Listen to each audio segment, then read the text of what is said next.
Alright gang, it's Tay Strong. I'm doing another vlog video on my day off. So I got some shout outs to actually do this time. I want to shout out to two new subscribers that just subscribed to my channel recently, and they were asking questions about the army and my job and all that. I want to give a shout out. The first one is Joshua Travelez. I hope I said that right. If not, apologize. Joshua Travelez and Stoner Gamer. Stoner Gamer, I like that name. But those two I want to give a shout out to. Let y'all know that this video is gonna be pretty much trying to answer your guys' questions to keep you guys like Stoner Gamer. I think he just enlisted in the army as an idiot Mike. I think if I'm correct. I think so. But yeah, let's jump into my video. So, how are you guys doing? It's been a crazy last couple of days because I've been on mission, doing some ammo, and it was crazy. But I'm trying to get a day off to relax. So this video is gonna be my my third vlog video for deployment. I'm gonna be talking about like National Guard, reserves, and the active. I can only speak more in detail when it comes to active, but as far as National Guard and reserves go, I can't really say too much about it because I don't know too much about their branch or their particular status, I guess. What I do know is that National Guard and reserves do get deployed too. So for those of y'all who want to join National Guard and reserves and thinking that you won't be able to get deployed because you're only working like once a month, or 2 times a month or whatever branch you're in, there's still a chance of you to get deployed. Right now, the base that I'm at is currently like it's a big mixture of different forces.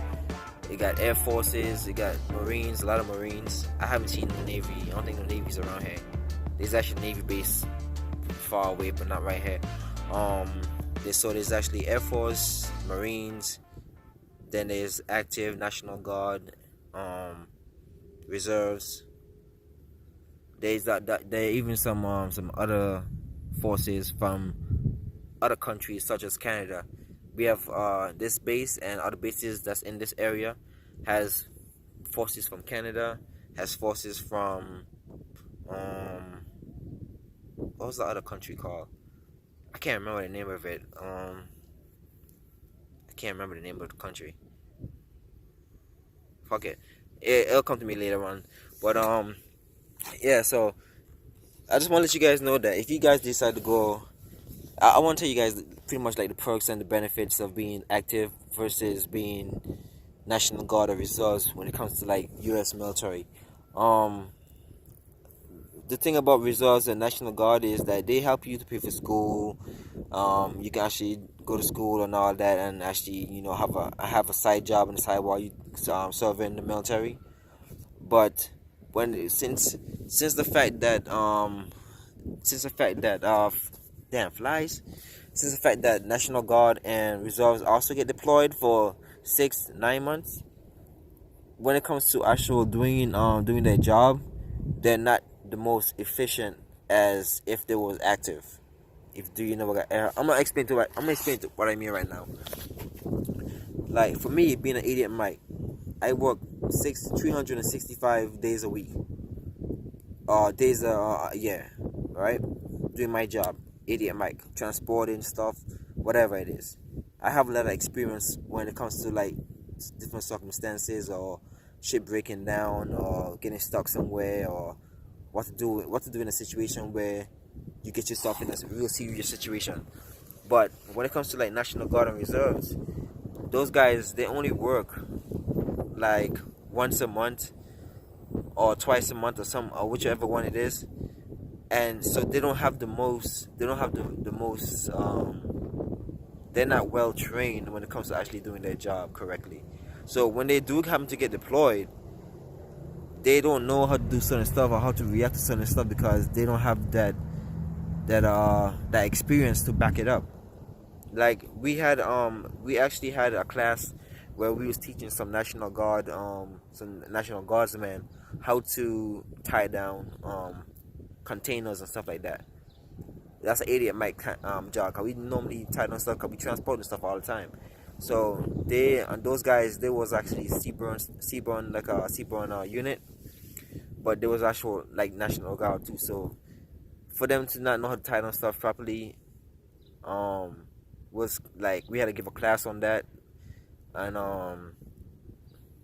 it's better is if you want to get the full experience, the full knowledge of whatever, it's best to go active, and you still got to go to school, and you still get more benefits when it comes to that kind of stuff. National Guard and Reserves, I'm not saying that it's bad. It might be convenient for some people, but for me personally, I prefer active being over reserves or National Guard. I actually tried to get National Guard before, but I'm so glad I didn't do it now, because I probably would have hated it. I actually like being active because I like doing my job. I like working. I hate civilian jobs. Civilian job now is like, I'm not trying to go back there. So it's a real eye opener. Like once you have a military job versus a civilian job, every job has its own bullshit. But when it comes to like military, when it comes to military versus civilian, the paychecks are consecutively steady, which means that if you got a holiday coming up in a civilian job, most of the time you don't get paid for those holidays unless you get like a bonus or something. You don't get paid for those days that you have off, or if you get sick or injured or whatever, you gotta call out. You don't get paid for those days. But when it comes to the military, you actually get paid for you get paid a steady paycheck regardless if you work or not. So that's a good thing and it's a bad thing, because that means that they can work you 7 days a week and you can't complain, because you're still getting a paycheck. But at the same time, it's good too, because even if you're sick or you got injured or whatever, you don't have to worry about calling out, because you still gonna be getting paid to do your job or to attempt to do something, as long as you're not getting kicked out of the army. But even when you do even when you are in progress of getting kicked out of the army, they still pay you up to a certain point, and then once they actually paperwork's already finished, then they cease payment from there. But a regular job, once you quit, once you get fired, that's it. It's no, oh, we're gonna give you a 1 month salary, a 1 month's pay or whatever to help you out. Nah, ain't none of that. But when the army make sure that they still pay you, as long as you still on base or have ID or access to the base, they still pay you what you owed or whatever. So that's one thing I like about the army as far as like money goes and steady paychecks and stuff like that. Alright, so that was my little thing about National Guard, Reserves, Actives. Alright, so let me see. Alright, the next little bullet I had here was I think it was Stoner Gamer. He was asking me, he was saying that he was scared to join the military, being active because of, well, he was scared to be an alien, right? Because of he was scared of IEDs or getting blown up and stuff like that. And what I was trying to explain, I explained this in my last video too. Being an idiot, Mike, the biggest thing that you have to worry about being deployed or being an idiot, Mike, period, is accidents. That's what caused most of the deaths, or most of the issues with our soldiers or whatever.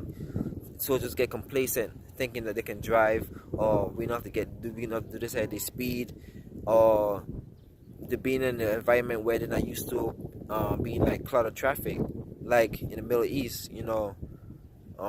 They drive really crazy, so it's hard to like say that they can actually do the speed limit and actually obey traffic signs and all that when the locals don't do that themselves.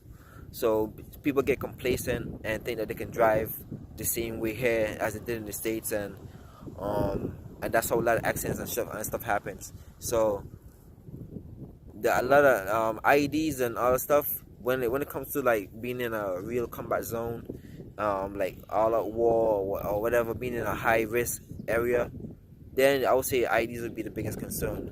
But when you're not in a high risk area, when you've been just transporting just regular stuff, regular containers, the most you have to worry about is accidents and people getting injured or cars hitting you or you hitting them. The army has a thing where they say that being an 88 Mike, if you hit somebody or they hit you, then the driver of that vehicle, of the military vehicle, is still liable for whatever happened, because then they will say that since you got hit, you was not being aware or being a defensive driver. So it's like a double-edged sword, where regardless if you hit somebody or they hit you, you're still at fault.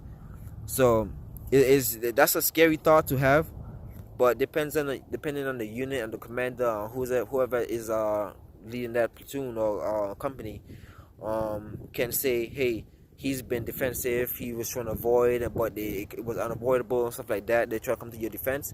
But if you was on your phone while you was driving, or have road rage while you was driving, and you caused them to hit you or whatever, you still gonna be at fault for that. So I just want to let y'all know that right now. As far as being 88 Mike's, 88 Mike job is really easy. I thought so at the same time when I first signed up too, that 88 Mike was gonna be like a terrible job. I'm gonna get blown up.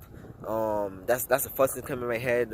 When I told people that what I'm gonna be doing is driving trucks, they're like, "Oh man, you're gonna die. You're gonna get blown up a couple times." That only happens if you're in a high-risk area. If you're not in a high-risk area, then you don't have to really worry too much about that. You just have to worry about the locals in the area and being a defensive driver as far as when it comes to like accidents or something. So I just want to clear that up. All right. Let's see here. Yeah. So those was the only two things I really had to talk about now. So I really appreciate you guys, following me and subscribing to my channel. If you don't mind to hit the notification bell, I have more videos to upload. It's just that since I have so much missions and all that coming down, it takes me a while to upload it, and Wi-Fi is really hard to get out here. So when I do have a chance, I try to upload it. Sometimes it takes like a whole day just to upload one video. So I do have more videos to post. Just please stay tuned and just subscribe. If you guys have any more questions, I will, if I have access to internet, I do respond to your messages. If it's something that I could do a video on, I will do that. So just hit the notification bell, subscribe, share my videos, like. If you're definitely interested in the military and being active and being 88 Mike, I got more information coming out about that. So until then, just stay strong. Stay army strong. Peace.